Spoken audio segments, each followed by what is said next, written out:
ਤੂੰ ਕਲੀਆਂ ਨਾਲ ਮਿਲਾ ਦਿੱਤੀ, ਤੂੰ ਡੁੱਬਦਿਆਂ ਨੂੰ ਮਤ ਫੜ ਕੇ ਵੇ ਇਹ ਦੁਨੀਆ ਫੇਰ ਦਿਖਾ ਦਿੱਤੀ। ਮੈਂ ਜਿਗਰੀ ਸਜਣਾ ਦੇ ਵਿਚਕਾਰ ਕਿਨਾਰੇ ਸੜਕ ਦੇ ਦੇਖੇ, ਤੇਰੇ ਨੈਣਾਂ ਦੀ ਲੂ ਮੂਰੇ ਪਿਆਰੇ ਤੜਫਦੇ ਵੇਖੇ। ਨਗੀਨੇ ਲਿਸ਼ਕ ਦੇ ਦੇਖੇ, ਨਤੀਜੇ ਰਿਸਕ ਦੇ ਦੇਖੇ, ਤੇ ਡਰਦੇ ਇਨਸਾਨ ਵੀ ਖੁਸ਼ੀ ਨਾਲ ਥਿਰਕਦੇ ਦੇਖੇ। ਮੈਂ ਚਮਕਦੀਆਂ ਧੁੱਪਾਂ ਵਿੱਚ ਵੀ ਇਹ ਬੱਦਲ ਕੜਕਦੇ ਵੇਖੇ, ਤੇਰੇ ਨੈਣਾਂ ਦੀ ਲੂ ਮੂਰੇ ਪਿਆਰੇ ਤੜਫਦੇ ਵੇਖੇ। ਆ ਆ ਆ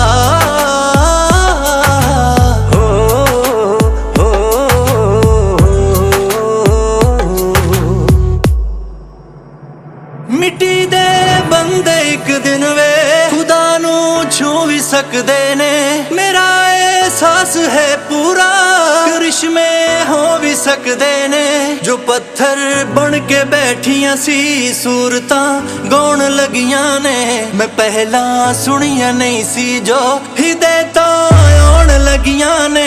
ਪਹਾੜਾਂ ਦੇ ਵਿੱਚ ਦੂਰ ਕਿਤੇ ਜਿਵੇਂ ਟਲ ਖੜਕਦੇ ਦੇਖੇ, ਤੇਰੇ ਨੈਣਾਂ ਦੀ ਲੂ ਮੂਰੇ ਪਿਆਰੇ ਤੜਫਦੇ ਵੇਖੇ। ਨਗੀਨੇ ਲਿਸ਼ਕਦੇ ਦੇਖੇ, ਨਤੀਜੇ ਰਿਸਕ ਦੇ ਦੇਖੇ, ਤੇ ਡਰਦੇ ਇਨਸਾਨ ਵੀ ਖੁਸ਼ੀ ਨਾਲ ਥਿਰਕਦੇ ਦੇਖੇ। ਮੈਂ ਚਮਕਦੀਆਂ ਧੁੱਪਾਂ ਵਿੱਚ ਵੀ ਇਹ ਬੱਦਲ ਕੜਕਦੇ ਦੇਖੇ, ਤੇਰੇ ਨੈਣਾਂ ਦੀ ਲੂ ਮੂਰੇ ਪਿਆਰੇ ਤੜਫਦੇ ਵੇਖੇ।